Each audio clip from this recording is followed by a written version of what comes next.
I had an epiphany today after speaking to a friend of mine and dealing with what he's dealing with. He's going through some issues with his girl. She's a white woman, and he felt that it would be different across the tracks. And I told him prior to him doing this that I don't think it's a racial thing. I think it's a Americanized thing.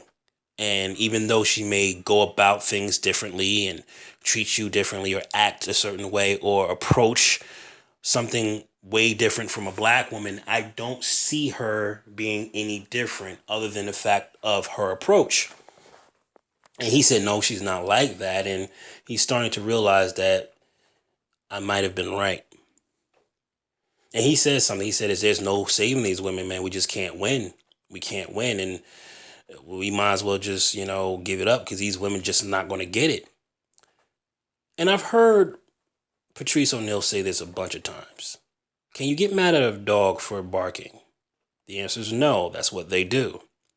So can you get mad at a woman for trying to go after your manhood?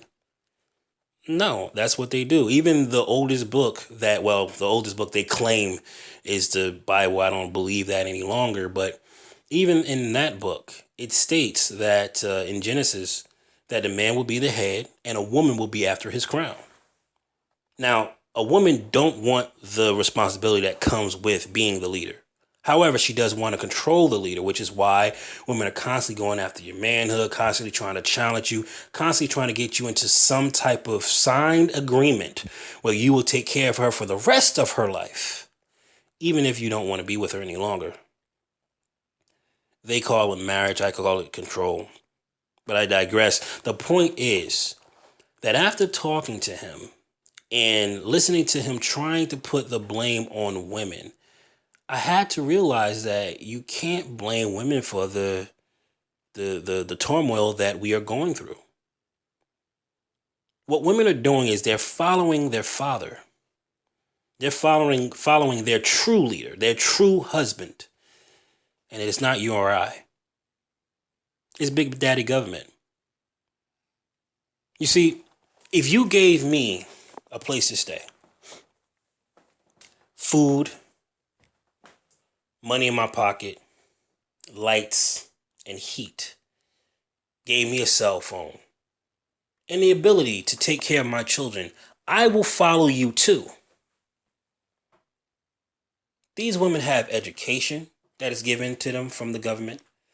They have housing that's given to them for the government. They have jobs that are given to them from the government through affirmative action. They have all kinds of abilities to screw you in court.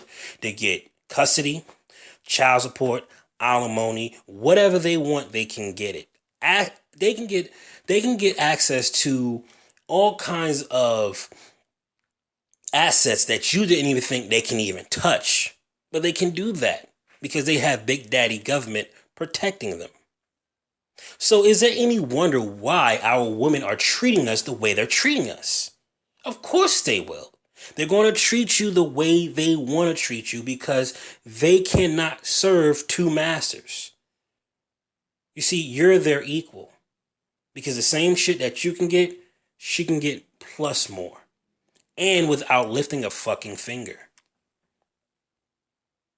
You see, we are outmatched. We're outgunned, outmanned in every way when it comes down to Big Daddy government. We cannot compete, gentlemen. There's no way. In this society, they have made it where we are obsolete. We're no longer necessary in the household. No longer necessary in the raising process. No longer necessary in the teaching process. How the fuck can you compete with such a monster? No matter how hard you work, you have to give tax money to this monster so they can fuck you with your own money. So we cannot blame women, gentlemen. Sure, they are the symptom.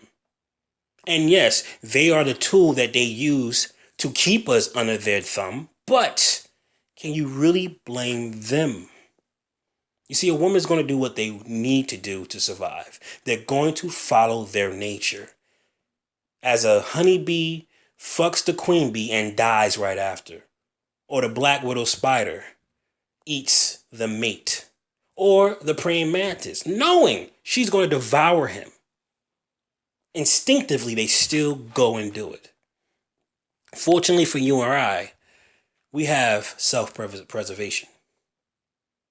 We can think past our dicks. Even though nature has handicapped us with this fucking tool to get us dumb enough and illogical enough to run around and try to chase every bitch in the fucking country, we still have the ability to separate ourselves from our sexuality.